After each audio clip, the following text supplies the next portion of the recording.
Well, hello, Derbyites. We are here to talk about the Oscars 2016. They are happening in less than a week. We're going to finally find out what's Best Picture of the Year and what's Best Director, Actor, Actress, all these sorts of things. So we've got to come and we've got to defend our predictions now. So we've got the bragging rights come next week, come Sunday night. And let's start off talking. We're here with Amanda and Charles. And let's start by talking the Best Picture race. Now, it's been such a crazy year. I was talking with Pete Hammond a couple of weeks ago about how we thought last year with Birdman and Boyhood we were sort of spoilt for suspense.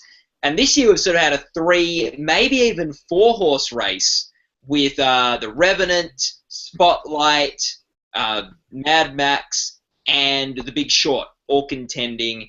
And it's really been a story where Spotlight's sort of been the film that was out in front most of the season, sort of chugging along there.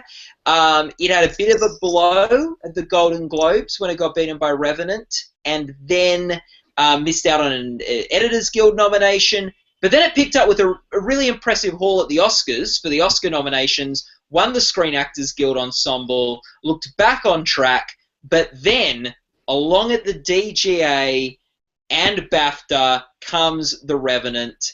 Amanda, you've probably been predicting it longer than me and Charles. It's now the movie with the big mo. Yeah, it's got the momentum.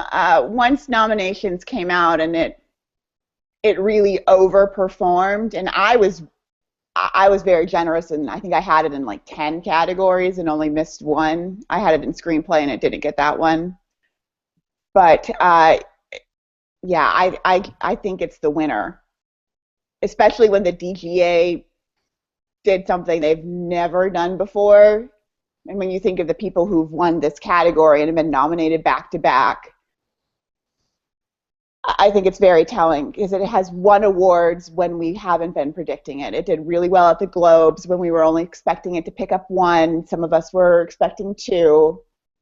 So it's done better where its competition hasn't. I mean, let's face it, Spotlight is still in this conversation because it won the Screen Actors Guild Ensemble.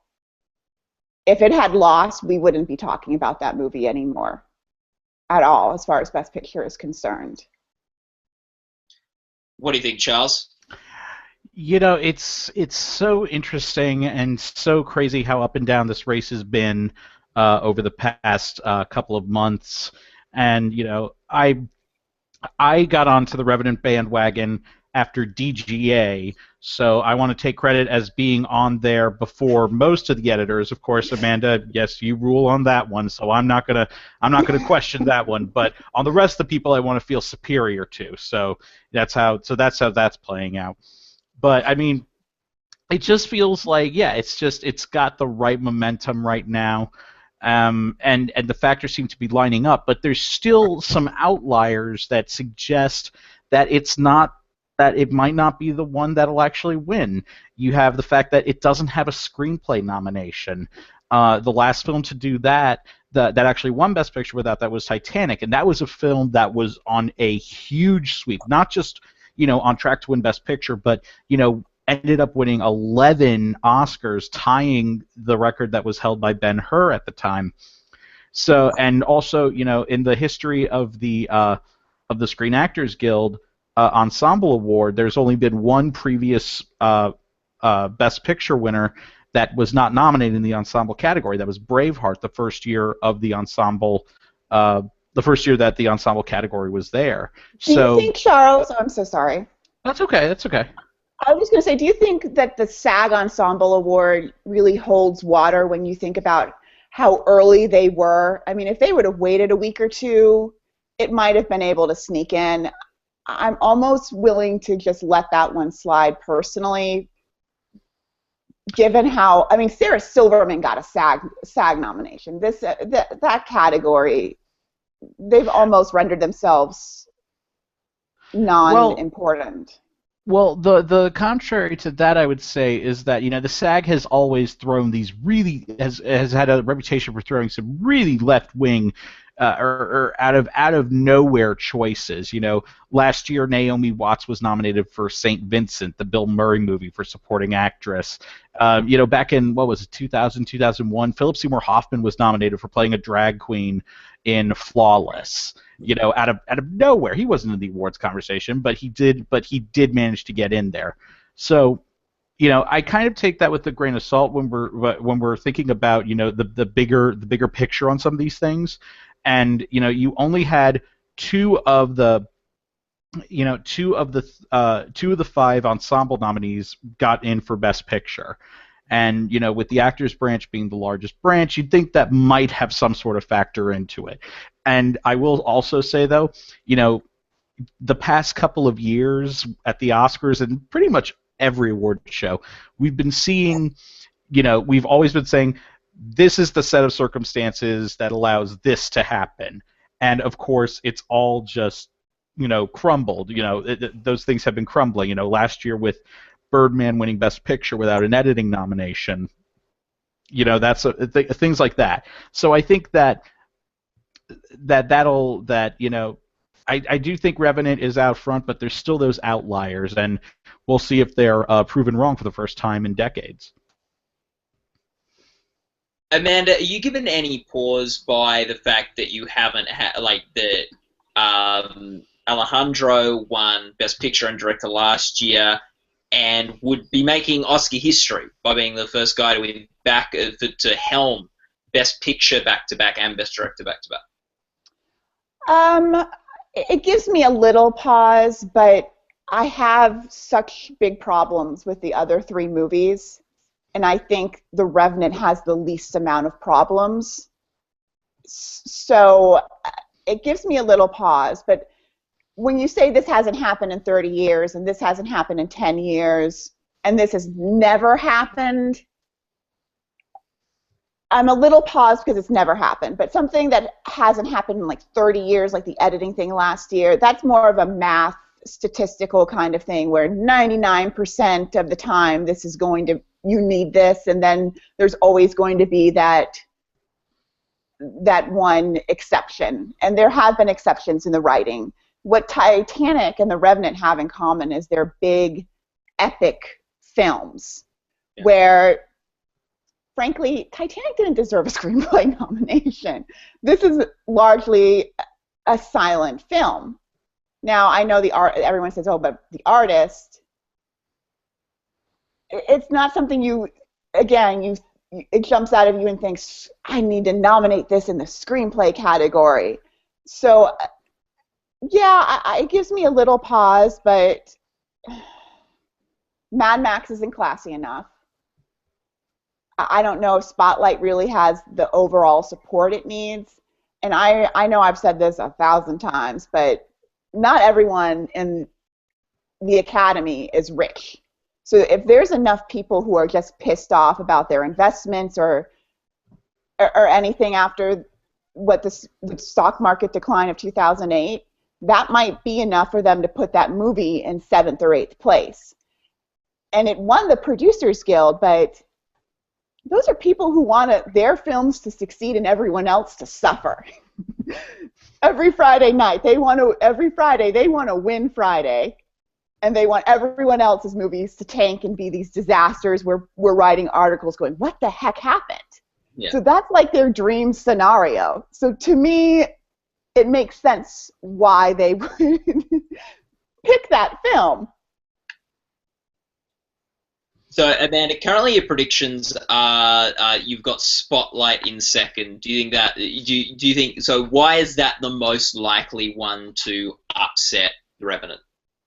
I think it's probably got the most support amongst the actors, and that's the largest branch. Again, it's going to win screenplay. I realize I have Big Short in fourth, which proves to me I need to stop making my predictions on my iPhone. so I need to update that. But again, I just think there's going to be some people who are hurt by what happened in 2008, and they might just be ticked off enough to mark that film lower than what we're thinking they will. Charles? Yeah, I mean, I have Spotlight in third. I have Big Short in second because I think the fact that it won Producers Guild on the preferential ballot, I'm holding that a bit higher. I'm also preparing because I've been very unabashed in that Spotlight was my favorite movie of the year, and that maybe there might be a chance for it to uh, succeed if I put it lower. So that's my own superstition about that. So you could weigh that on what you could read into that what you want. But so that's why I have it that low. I still have Mad Max in fourth. I think I thought that it was going to win DGA because I know Tom said repeatedly that, and I talked to Tom about this, that it didn't have a prestige factor, and the DGA would be very snobbish about it. But I thought that even when you saw other films winning the Best Picture prize at Critics Awards, George Miller won a huge share of those Critics Awards. So I thought that there was a possibility that the critics would give it that sort of legitimacy with all those awards that they were bestowing on Miller. That ended up not happening, so I think there's even a lesser chance of that. I almost with the sort of have viewed the Oscar Best Picture race this year as a bit of there's two lanes, and there's the technical directors lane, and there's the ensemble lane. And in sort of the technical directors one, you got George Miller's Mad Max and Alejandro's The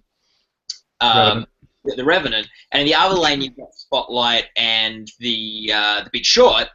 And it sort of looked like before the DGA that Mad Max was picking up a lot of steam that would take it maybe to a DGA win because it's doing well in the other guilds, and then maybe on the power of a DGA win get that Best Director Oscar. But I was still holding back on its ability to win Best Picture with the type of film that Mad Max is. And the fact that The Revenant, through its DGA win and BAFTA win, I think is sort of in some ways coalesced that's going to be the director film. That's going to be, and it's now looks like it's got the strength to win that Best Director prize.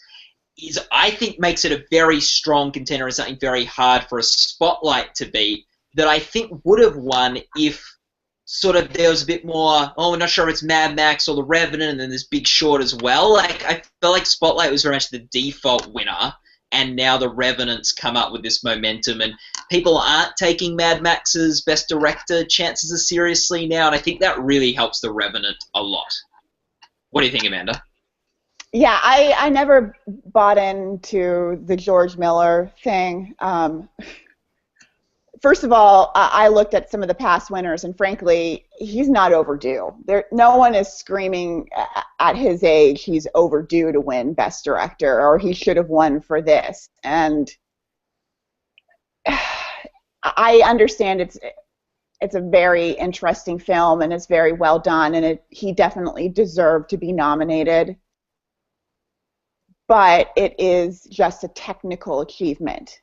Whereas what I think The Revenant has going for it, and you're right with the two lanes, what The Revenant has going for it is you could almost see it cross over into that other lane with this kind of character study between Tom Hardy and Leonardo DiCaprio. And what The Revenant has going in its favor that we haven't mentioned yet is it's got Leonardo DiCaprio. And I think, like Martin Scorsese with The Departed, there's a lot of goodwill for him, and he might just be what's going to push this film into the Best Picture winner circle with this, wouldn't it be nice to see Leo win and his film wins kind of momentum building up. Sort of like with the Martin Scorsese Departed year, but the actor instead of the director. Mm-hmm. Won't it be nice that he wins and the film wins and his director wins? What do you think, Charles, about the ensemble lane and the director's lane? Well, now all I have is the Beach Boys. Wouldn't it be nice in my head now? So I'm just. That's my favorite song. I'm sorry. I'm like putting it. Wouldn't it be nice if Leah's film won Best Picture?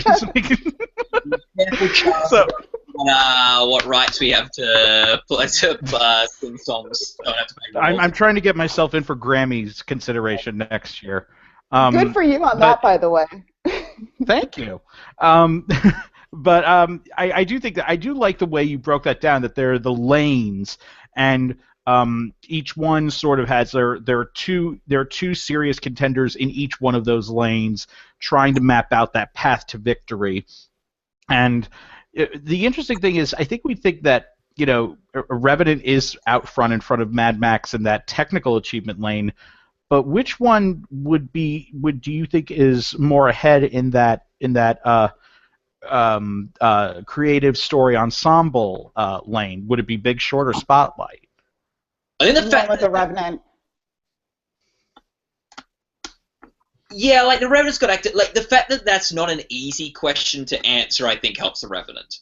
Mm-hmm. Like the fact that Definitely. like Charles can put forward a case why you think the Big Short's the most likely alternate, and me and Amanda can put forward Light's the most likely alternate. I think it helps the Revenant, because I think it's now pretty clear that the Revenant's got a better chance than Mad Max. But I don't think there's any question about that. And I think that was always a better chance in Best Picture. But the fact that even people before the DJ were saying maybe George Miller has a better chance of winning Best Director than Alejandro. But no one's saying that now. Like I don't. Well. Yeah, we were expecting the Mad Max to really sweep the technical awards. We were like, okay, it's going to win makeup, it's going to win the sound awards, it's going to win probably film editing, maybe two or even three other awards. And when you have a film that is sweeping that many that you're predicting to sweep that many technical awards, it's not that far a leap to say that the directing category is going to go along with that, like we saw with Life of Pi when that won, what was it, 4 or 5 Oscars, and with culminating with Ang Lee winning the directing prize. So I think there was legitimacy to the theory, but it's kind of fallen apart because in a lot of these awards now we think that the Revenant's probably going to take some of these, very possibly film editing, possibly, and the sound awards, possibly even visual effects. I have it winning film editing right now. I'm sussing that one out, seeing how I feel about it. This is interesting. The Revenant, because the Revenant, Best Picture frontrunner at the moment, looking very strong. It's looking like it's growing momentum, but it's still there's very few technical categories, even though it's such a technical film that it's a lock for. Like it's a lock for cinematography for sure, but it's got a fight on its hands against Mad Max and in some cases Star Wars in pretty much all its other tech categories. Yeah, I mean, visual effects, what I really love about The Revenant is it's not a large visual effects, but what it does, that one scene, it's the one I really want to know how they did it more than I'm interested in seeing how they did Mad Max or they did Star Wars. As far as, because this bear is like attacking Leonardo DiCaprio, and just basically flinging him around everywhere. If this was the Emmys where they have or at the Visual Effects Awards where they have it like in a supporting role, it would be hands down. It's clearly the winner. But as we all say, more is more, and that's usually what they go for. So visual effects, yes, but keep in mind with editing, the Ace Eddie a couple years ago went to Captain Phillips, and the Oscar still went to Gravity. So they have broken away, and that's the one where if it's really the front runner and there's a lot of momentum and you're starting to check this thing off and you're going through categories, I think it could pick up editing. Right now, I'm trying to live with that decision before Oscar Sunday. Yeah, look, I was at the Ace Eddies and I was at the Production Designer Guilds, and Mad Max won at both of those, and it did seem like there was a lot of love in those rooms for Mad Max. Just my gut feeling on applause, the clips, and all those sorts of things, and that's why I was starting to buy the Directors Guild. I think I switched that week to the Directors Guild. It feels like there's a lot of love for Mad Max among these guild, these union members, these industry members. But no, it looks like the Revenants probably got just as much love. And I wouldn't, definitely I don't think you should read too much into an odd win or here there in guilds, because guilds are different makeups. It's a smaller sample, smaller groups, and now everyone's voting for everything at the Oscars. It's not just editors voting for editing. Like at the Eddies, you just have editors voting there. At the Oscars, you got the whole Academy members branch voting for. Every branch is allowed to vote for editing. So it broadens it up, and that's why you often see like a Gravity can win, because Gravity was probably the second favourite film of the Academy that year, on whole. Yeah, maybe their favourite. They just wanted to give it to another film. Best Picture, another film. Charles, let's switch to some of the acting races now and talk about them. Charles, Best Supporting Actor, we've all got Sylvester Stallone down, but you've got Mark Rylance in second. I think he's second in Gold Derby combined odds. I've been scratching my head over Mark Rylance all year, though, why people are ranking him so highly. Charles, why does he have such a good shot? Well, I think with most things when it comes to Mark Rylance, head scratching is very appropriate. But I think that I think it's just, a good bedrock supporting performance, and in a role that so many other actors could have taken in such a wildly different direction, he played this role just very contained. And for some reason, because of the way he did that and because of how Mark Rylance approaches things, you're just drawn to him. He has 3 Tony Awards for a reason. He is just someone that he is someone who you're just drawn to. And I think that, that sort of thing, could play well. It's a good standard supporting role. Someone who you shouldn't like, but you kind of do, which is more than you could say for Tom Hardy's character. Oh, okay. Yeah. I'm just saying likability, even though, that's not necessarily a thing. And I'm not even getting into the accent, even though I loved Tom Hardy in The Revenant, but still, that scene where he's talking about killing that squirrel that I thought was God, I ate that some bitch up, So I'm just like, am I back in a Brother Where Art Thou or something? But it's beside the point. I think that I just think that it's if they're looking to possibly award Bridge of Spies somewhere, I mean, the film did get 5 nominations, more than I think most of us were expecting. This could be an area where that happens. Am I predicting it to happen? No. It's a possibility, and I think it is a reasonable possibility. But I do think Tom Hardy, though, is a threat. I have him in 3rd place. I think he's a very, if you have a Revenant sweep here, this could just be one that just goes along for the ride. Yeah. Now I'll let you get in a second, Amanda, but Charles, no one voting is going, we have to award Bridge of Spies somewhere. You don't know that. You aren't there.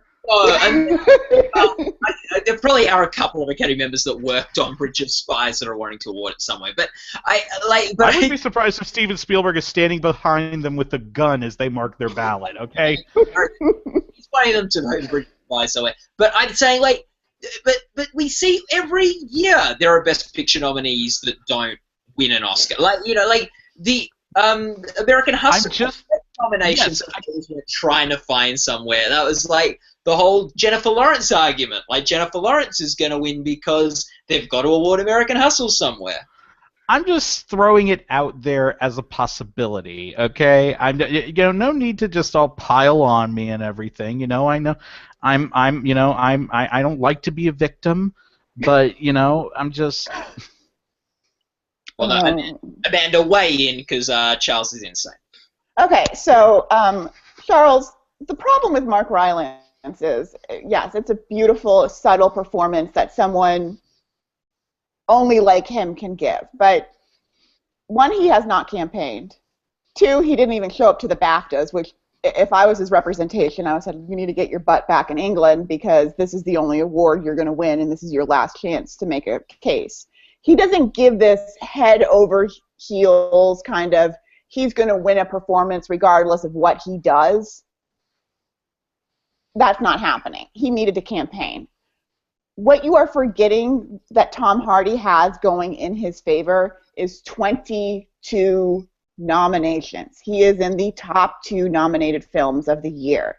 And The Revenant is a dual duet between these two men where he could win. It could be the big, I'm not saying it's going to happen.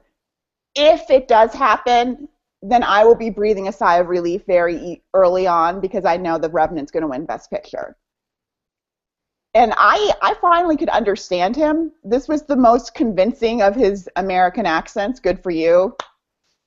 Kind of still finally kind of believed you might actually be American and not having some kind of seizure like he was in Mad Max, because I don't know what kind of accent he was doing in that movie. But yeah, I have Tom Hardy in second. And it's the same reason why I have Mark Rylance in fifth, because I don't think there's enough momentum going in his favor. Plus, keep in mind, in 2000, hold on, just let me check my notes. Yeah, in 2000, they were in kind of a similar situation with supporting actress, where along the way there were different winners in each one. At the Globe, Kate Hudson won for Almost Famous. The critics went to Frances McDormand for the same movie. The SAG went to Judi Dench. The BAFTA went to Julie Waters for Billy Elliot. And then sneaks in Marcia Gay Harden for Pollock. And he's the only one who's only been nominated once in one other place. And the Critics' Choice at that point didn't really put out a top 5 or a top 6 like they do now. So we don't really know where he stands, where we kind of do with the other ones. Bale hasn't won anything, really. Neither's Ruffalo. Rylance, if he had lost BAFTA, that would have been the big shock of the evening. So Tom Hardy's kind of this unknown in the midst of all of this. So that's why I'm going to keep him in second.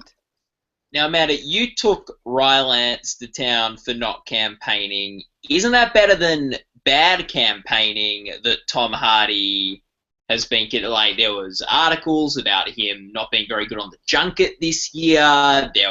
He hasn't made himself. He hasn't run the best Oscar campaign himself.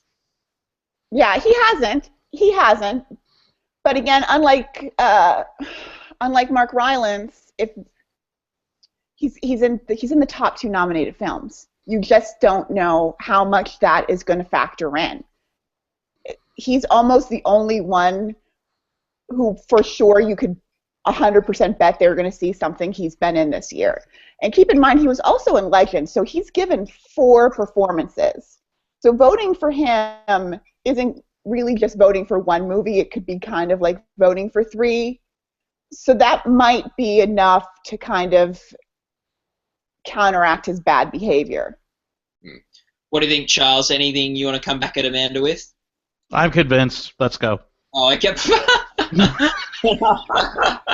I think that I really like I do think Tom Hardy. Like, I think the problem with a Rylance and with a Ruffalo and a Bale to a similar degree, it's just I feel like there's not enough there to overcome a front runner. And I actually feel like with Stallone and the fact that, you know, it's the only place Creed is nominated, he hasn't been nominated anywhere else. This is one of the weakest front runners we've seen in the Oscars in quite a while. But I feel like it's also one of the weakest fields of competition as well. There isn't that like amazing contender. Like, and I'm not really speaking about the quality of any of these performances. Like we talked about, Ryan's great performance. It's a bit subtle for Oscar voters, though, in my mind. Like these are more like in terms of an Oscar contender rather than how strong or good the performances are, which is subjective. I just feel like the Tom Hardy's the only one where I can see a couple of things he might have over Sly, where he's from maybe the Best Picture winner, that he's gaining momentum the week leading up to the Oscar, the week or two leading up to the Oscars. So there could be some wind in his back going into the Oscars. And it's like he's the villain of the film. And sometimes you see the villains win these categories. Like there's something sort of, especially supporting, like maybe even more so than lead. Although you see your Javier Bardems, you see your Christoph Waltz in and he is that kind of charismatic villain, because when it gets to the end, you just don't know whether you should really be rooting against him at a certain point, because he's kind of played this pretty well. Yeah, Hardy's maybe a little less charismatic, but you're the whole film very passionate about his character. You're wanting to see him get his comeuppance. You're very invested in Tom Hardy watching the film. So that's why I think like I don't see like a Ruffalo or a Bale or a Rylance performance inspiring the passion that Hardy's does. And that's why I think he's got could beat Stallone. But this all being said, what percentage do we think like Stallone is at actually winning this thing? I'd say 45%. So you think less than half? So that's like not huge. That's not huge, Amanda. This is the one category. Oh, sorry. I hear you now. Okay, this is the one category where there's like you could almost fill it with another 5 people, because there were so many in the supporting. I think Sylvester Stallone he gives the kind of performance they love, and I'd say he's probably about a 90% for sure kind of thing, especially when you see his speeches from the Globes and the Critics' Choice. And he got better at the Critics' Choice. I don't know if someone told him, hey, dude, you forgot to thank your director and the writer and Michael B. Jordan, or he realized it and made a point of starting with it. But his speech got better. So, again, if someone like Jacob Tremblay was in there, who gave a great speech at the Critics' Choice, or Idris Elba, I would be less inclined to think he's pretty secure. But those standing ovations, when you've got to tell people, please sit down, that speaks volumes for his chances. Yeah. I'd put him at about maybe a 70-75% chance of winning the thing. I actually think if Tom Hardy had run a really good campaign, he could have won. I think his biggest hurdle is that Stallone ran a great campaign. He's been so good. He's gone to everything he's needed to go to. He's given the great speeches. He's gotten the ovations. Like, he's done everything a frontrunner needs to do. And Tom Hardy didn't really do any of it. Anything that an underdog needs to do to overcome a frontrunner. So, like, I think on merits of performance, it's probably a lot closer but I think the campaign could make a big difference in a category that has been quite open in a lot of ways. Like, there hasn't been anyone that's just won everything along the way. Yeah, and he seemed, from what I've read and seen of the Oscar nominee lunch, there was just a lot of people who wanted to meet him, and Stallone was working that room like it was his job, and it is his job right now. So I think the overdue factor mixed with the great performance, and the campaign's probably got him pretty good locked. Supporting actress has probably been our other turbulent acting category this season. We've seen some changing in front runners and a couple of different winners along the way. I think we're all predicting Alicia Vikander to win for the Danish Girl. Charles, give us your thoughts on that. How confident are you in that prediction? Who do you think could upset her, if anyone? Not very confident at all. Okay. Matt, I'm getting a bit of an echo. I'll turn the volume down on my computer. I've lost my earphones, so.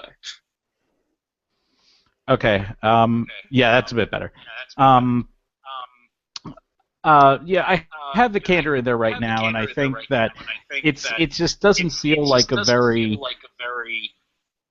strong front runner. You know, I think Winslet is in a very good position to upset here.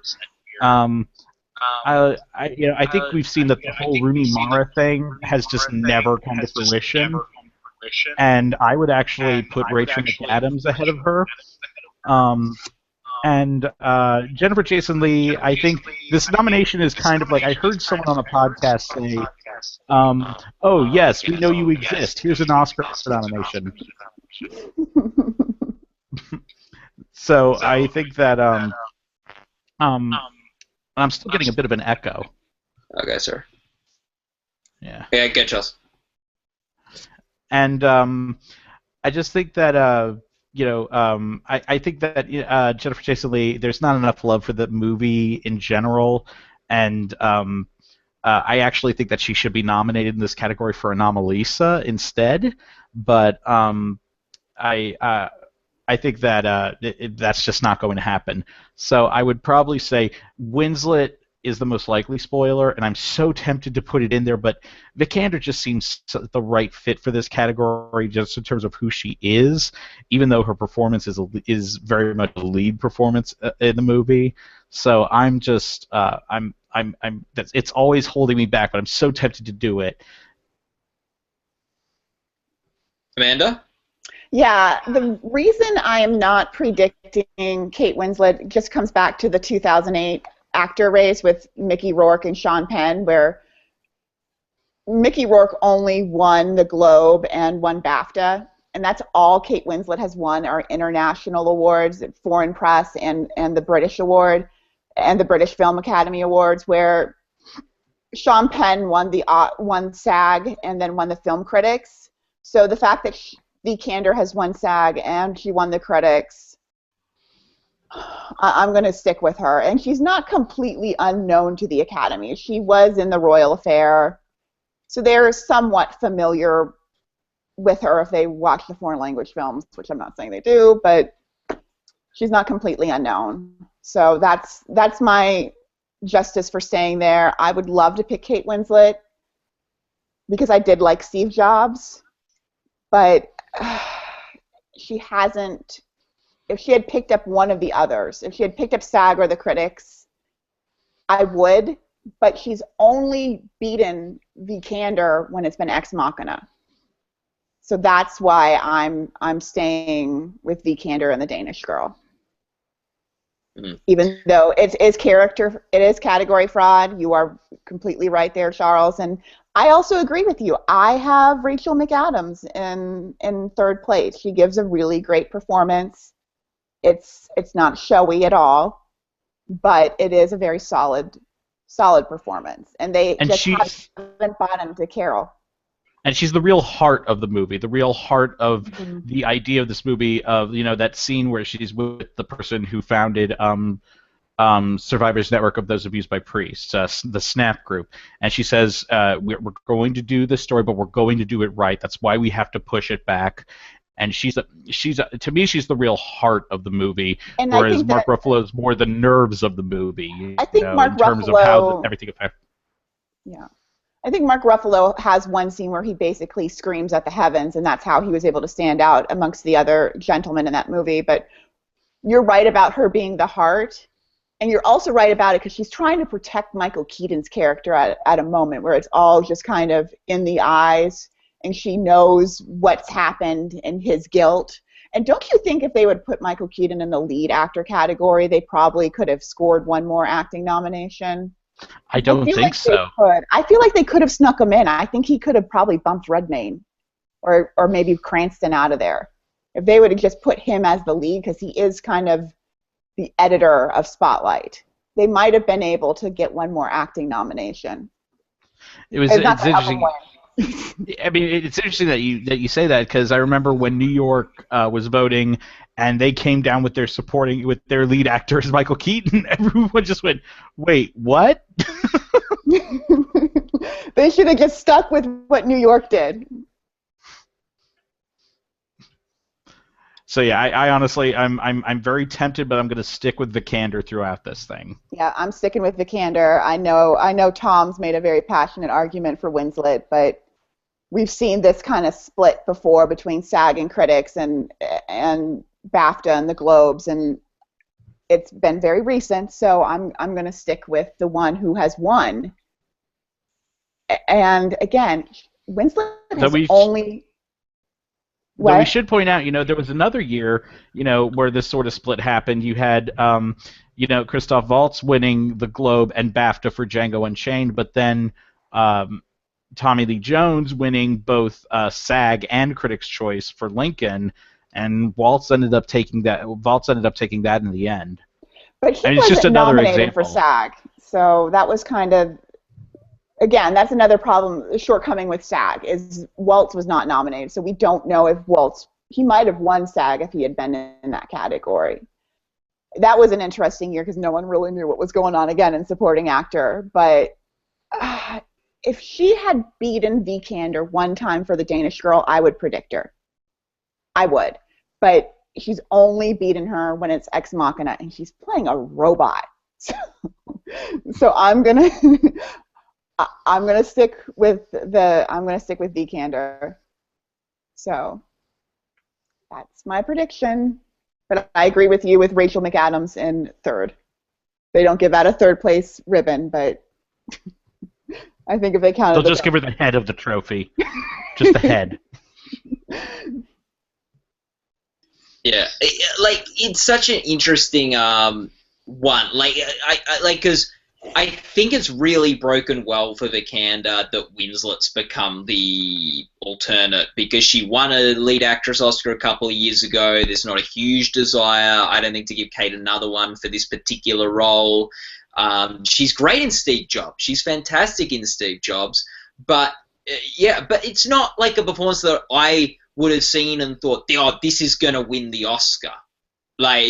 So it's not a performance that I think, and it's not from a film that's completely, it's really interesting. We just went from Best Supporting Actor, where we've got 4 guys who are all in Best Picture nominees that we think are going to get beaten by the one guy not in the Best Picture nominee, to a race where 4 of the 5 are from films that didn't get Best Picture nominations. These are films that, to some degree, all underperformed with nominations. Hateful Eight, Carol, Steve Jobs, and The Danish Girl. So Rachel McAdams does have that going for her, that she's the one person for Best Picture winner. But even more so than Kate Winslet, that's not the type of performance that I left going, oh, that's going to win an Oscar. That's an Oscar performance. And I think with sort of Alicia and Kate, it's not a heaps divided race. It's not like the year when Tilda Swinton won for Michael Clayton, and you sort of had 3 people that all could conceivably have won, or 4 people that were in the race, and it may have been quite split. So I think it's worked really well that the biggest contender to Alicia is the one person in that race that's won an Oscar before. Yeah. Yeah, and I love Kate Winslet, but this isn't the kind of performance for me where I'm like, oh my God, she should win.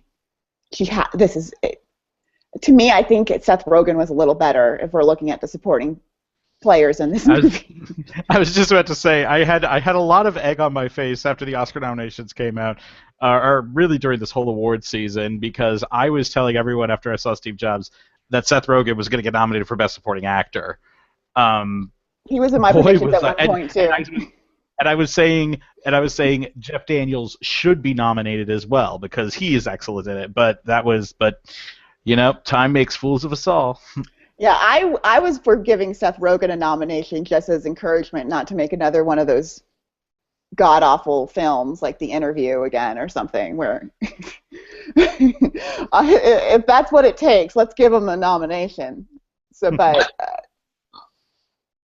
I think if Steve Jobs had been a Best Picture nominee and a Best Screenplay nominee, if it had been more part of the discussion, I think Seth Rogen would have got a nomination for Best Supporting Actor, like Jonah Hill for Aaron Sorkin's Moneyball.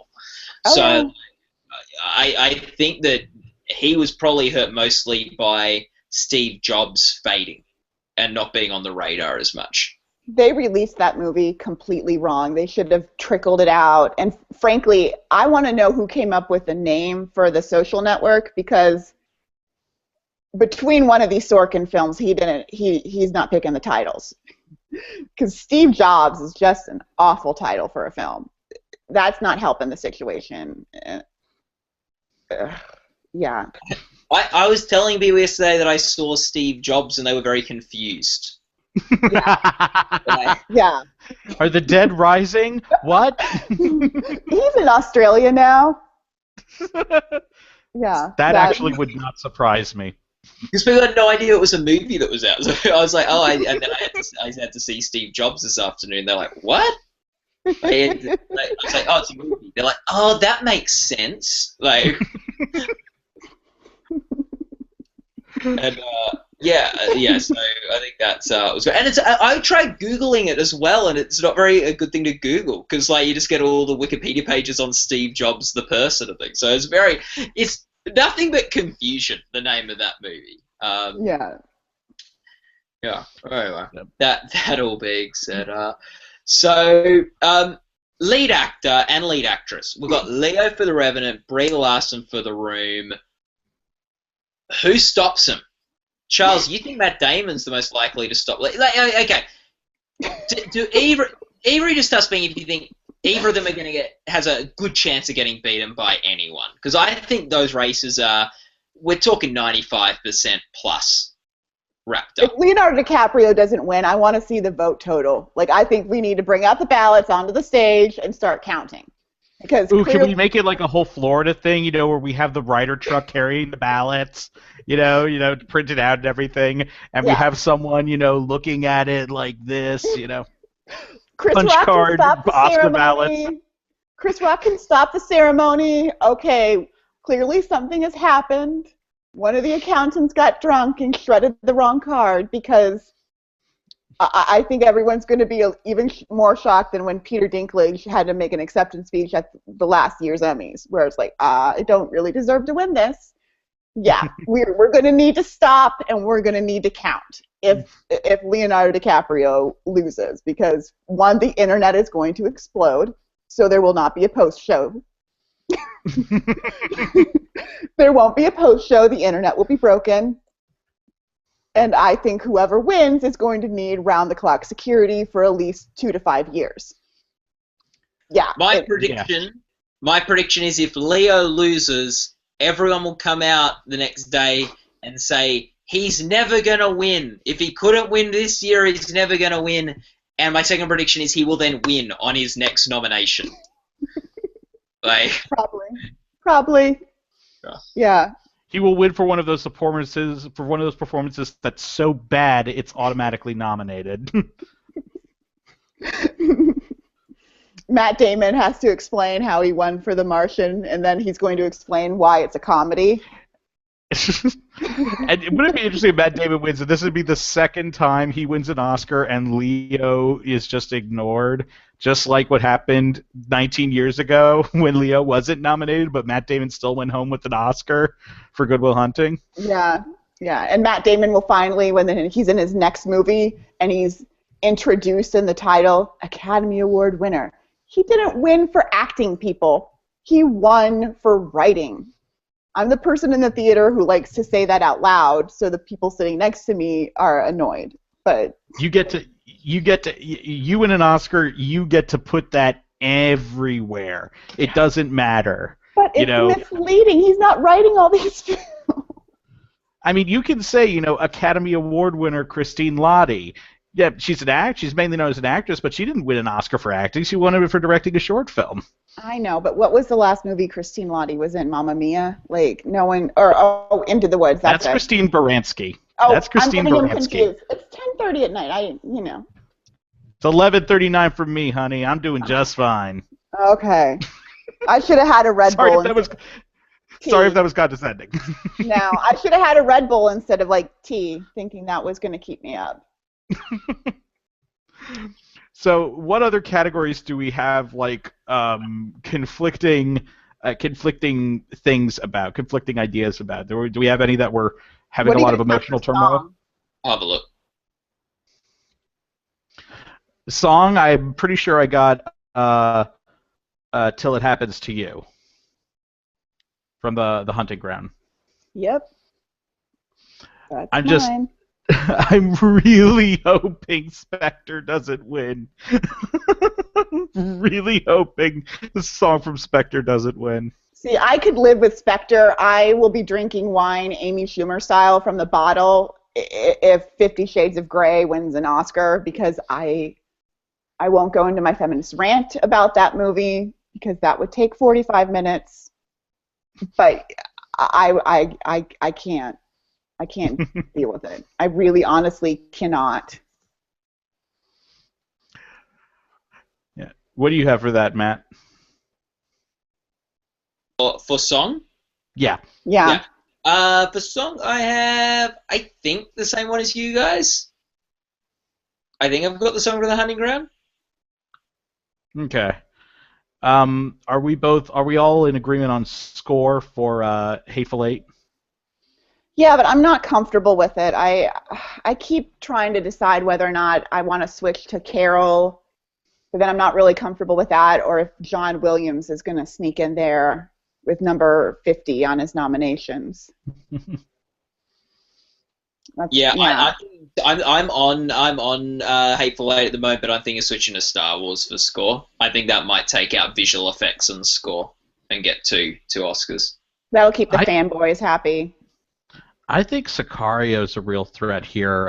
I keep on reading about a bunch of people just loving the score for that movie. And Johan Johansson won the Globe last year for Theory of Everything. I think there's a possibility for that one, but I think it's just Hateful Eight by default. I think this is one where we could see an upset. So, yeah, I'm still trying to think about changing that one, but I'm kind of on a cliff right now, on the edge of a cliff right now with my editing choice, so I don't know how crazy I want to go. Charles, you don't think in best score they're going to just want to... What about those who want to give something to Bridge of Spies? I hate you all so much right now. So much! Well, I mean, I'm talking about someone who is overdue. Thomas Newman is very overdue. I just don't think this score is the one to go with. Should have given him one for Wall-E. I agree. Oh yeah, no doubt. Amanda, you were saying editing. It was a bit of a head scratcher for you, bit of a stress. Let's help you out. What are you worried about there? Right now I've got The Revenant, but as I learned in the movie, if you're going to go off a cliff, do it on a horse because you'll survive and have shelter for the night. The biggest accomplishment of the year for me was I didn't throw up in the middle of that movie. Like, oh God. I think Mad Max wins editing. I'm predicting the Mad Max sort of mini sweep of like editing and the two sound awards. See, I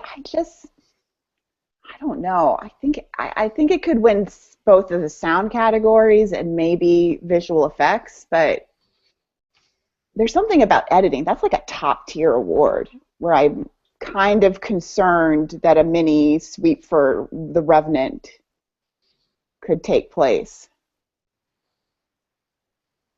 Yeah, I'm really in two minds about Mad Max and The Revenant. They're both films that I could see doing very well in technical races. And any other year, I think they'd probably, either of them would win 4 or 5 Oscars. Maybe not any other year, because I guess, you got the other year that Avatar was around and the other year that Gravity was around. But like, it just seems like usually there's the Gravity, there's the Hugo, there's the Avatar, there's the technical film that's good enough that it wins all those awards. And this year, there's 2 films that have that sort of like credentials. And then you got Star Wars in 1 or 2 of the categories that'll give it a run for its money as well. Yeah. I just see a harder path for this Mad Max sweep with The Revenant, and also to a certain extent, not The Revenant, but for Mad Max with The Revenant and Star Wars kind of there, where it could win 2, it might be able to pull off 3, but I think 4 or 5 is going to be kind of hard for it. Remember those years when this was so much easier? Just pick Gravity in every category it was in almost, and you were good. Yeah, then, and now we're complaining because it's too much of a head scratcher. You're usually able to get 20 out of 24 right at the Oscars by just picking the favorites and maybe going on a limb in 1 or 2. This year, I think it's going to be high. I think we're going to see less people hitting that 20 out of 24 score. Yeah.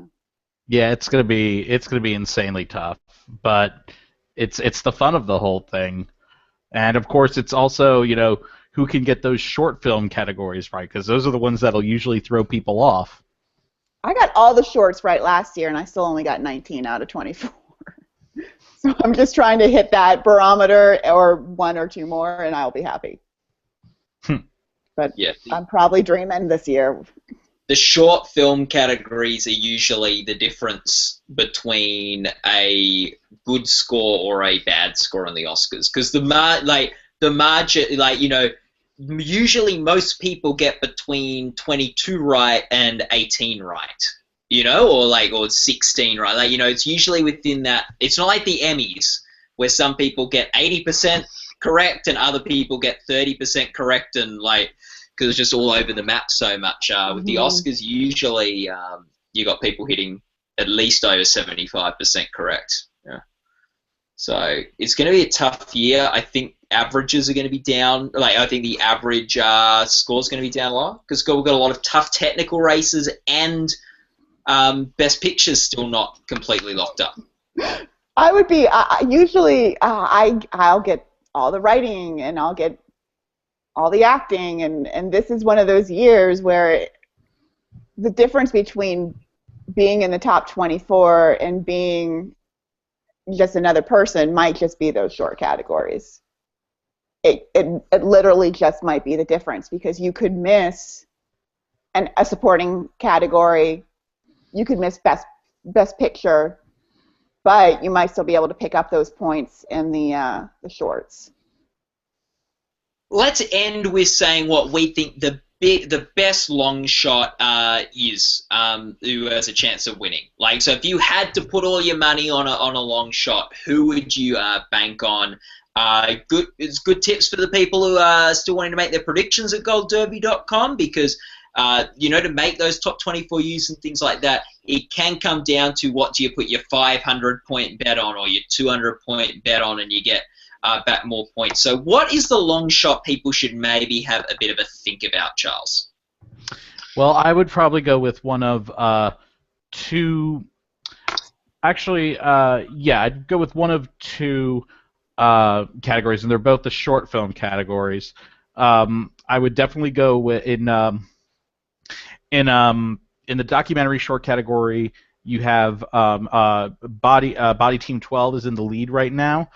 But that is only an 12 minute film, and you're really wanting more of a greater context for what they're showing. I think the one that would be the long shot there, although there are two really in that category, but the one that I think would probably be the long shot is what we have in second place, Claude Lanzmann, Spectres of the Shoah. It's a documentary where Claude Lanzmann reflects on the 10-year journey it took for him to make the landmark documentary film Shoah, and it's a really amazing film. And I'm doing a write-up now on the short films, and for this one I said it combines the Holocaust and filmmaking. What more could Academy members want? Usually it's a very dark thing, but it usually does pan out. Like in these especially in the documentary categories, if there's a film about the Holocaust in there, that's the one that'll be a real player to win. Same I think thing that's with foreign language. Foreign language is the other one, exactly, and we're seeing that, and we're probably seeing that this year with Son of Saul. The other one is in the animated short film category. A lot of Sanjay's Super Team, the Pixar film, is out front. But there is another film called World of Tomorrow by one of my favorite filmmakers, Don Hertzfeldt, who's I remember watching some of his student short films and laughing so hard that I could barely breathe. His film World of Tomorrow is a very critically acclaimed movie. This won the best. It won the Grand Jury Prize for short films at Sundance last year. It's very bizarre, but it's also very profound and just a beautifully done movie. I think there is a possibility. There's a good chance that could pull off an upset.